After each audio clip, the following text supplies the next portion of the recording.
train a-comin', it's rollin' around the bend, and I ain't seen the sunshine since I don't know when. Our second student speaker is Sarah Schneider. She is an intern also with the Green Campus program at Humboldt State University.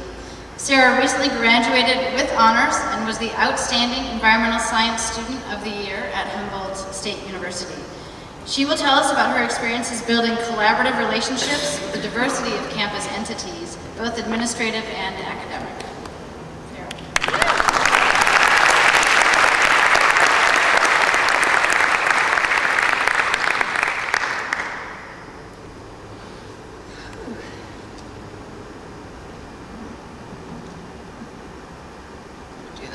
Good morning.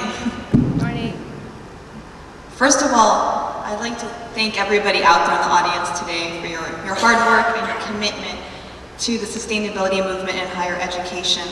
I believe that the work you do on your respective campuses is what's driving this movement, and I like to liken this movement to that of a speeding train. So where you're sitting now, I want you to imagine being aboard this train, a train outfitted with the greenest technologies and the most innovative designs. And everyone around you is just beaming with optimism and hope for this journey towards sustainability. And if you listen closely, you can hear the bustling of new ideas being generated. Now I want you to look out through those triple pane, energy efficient windows and be honest with yourself.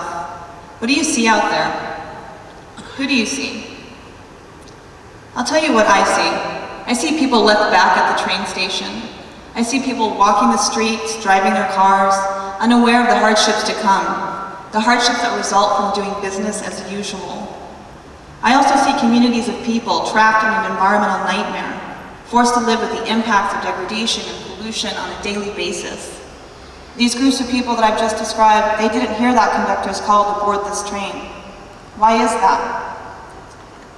So a criticism that I've often heard from college students is that the sustainability movement appears exclusive, and that membership to this club often requires a degree in environmental studies or a middle-class family income.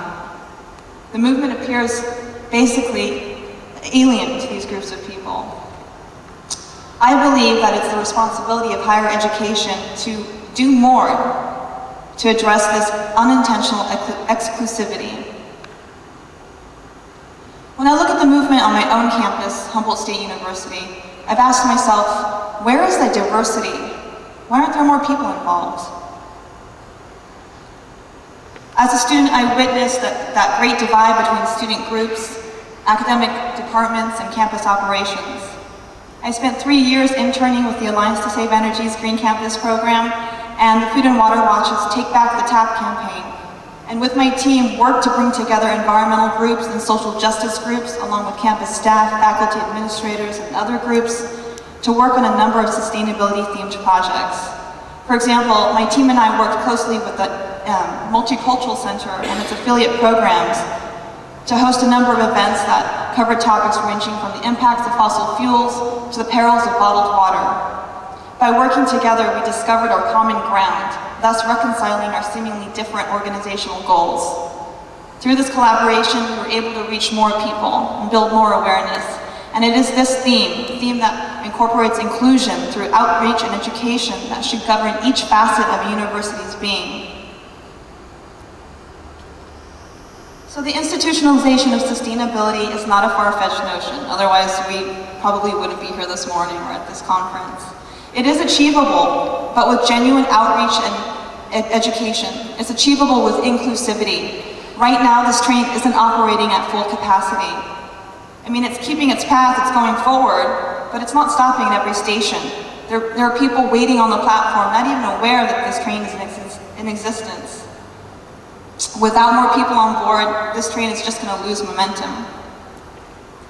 Now, I recognize the importance of technology, but it's education that plays a principal role in the growth of this movement. From my standpoint, the attempts to institutionalize sustainability via education is where our movement lacks the most. Incorporating sustainability into general course curricula not only widens our sphere of influence, but our ability to build more awareness. For example, we need more courses in economics that teach the triple bottom line of ecology, economy, and equity. We need more courses in history that describe environmental and social hardships and their related movements. We need more courses in math that draw real-world examples, not just from the human-built environment, but from the natural world. It should be a university's goal that by the end of a college student's career, he or she will have the skills and knowledge to be active agents of change for sustainability. I want to point out that taking a general education class that covers just one topic pertaining to sustainability is that form of inclusion that we need. Training teachers and staff in concepts of sustainability is yet another form of inclusion. And collaborating with groups that traditionally have not been associated with the sustainability movement is another form of inclusion. By connecting to each sector within higher education, we can bridge the gaps that keep this train from successfully continuing on its path. So this is my call to action. The CCC, the CSU, the UC, if we want to keep this train on track and on time, we must make genuine strides to be more inclusive and to integrate the concepts of a sustainable society into all course curricula. From art to science to literature, each course provides a platform for an introduction to sustainability. To the student leaders in the audience today, I urge you to step out of your comfort zone and reach out to groups that have not been part of this movement. Your voice is the strongest when there are many of you and when you are diverse. To the staff, administrators, and faculty in the audience today, I urge you to work with these students to make the movement more inclusive through academics. Let the vision of a sustainable campus, a sustainable society guide your decision-making and to help you drum up more creative methods of teaching sustainability. From a student's perspective, this form of education will be the most effective if it is interdisciplinary, hands-on, and student or service learning based. In sum, it all really boils down to education and inclusion, which will inspire the innovative ideas, the technologies, and the policies that promote environmental health and social justice. These are the elements that form the solid foundation for a sustainable society. It is we and our behaviors and subsequent actions that will drive this change. Remember that all of us here, we are in control of where this train is heading, and we must make sure that it stops at each station so more people can board this train.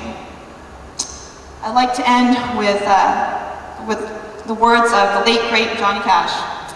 I hear that train a-comin', it's rolling round the bend. Thank you.